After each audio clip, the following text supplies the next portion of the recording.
Station তোর খুইতে মরতে চল আমার সাথে। হঠাৎ করে এভাবে বিয়ে করে ফেললি কেন?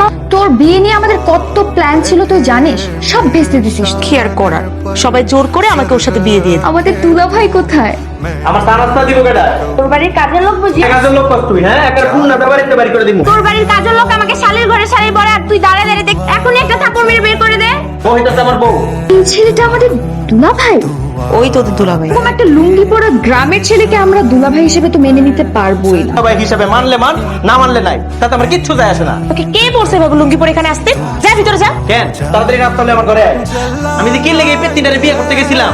বাদর ছেলে একটা, বাদরের মতো সবসময় নাচতে থাকে। দেখছো মামা, দেখছো তোমার মাইয়ার আচার ব্যবহার দেখছো?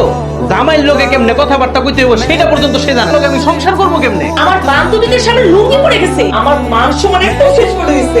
আমি যদি লুঙ্গি সারা যাইতাম তাইলে হের মান সম্মান শেষ হয়ে যেত।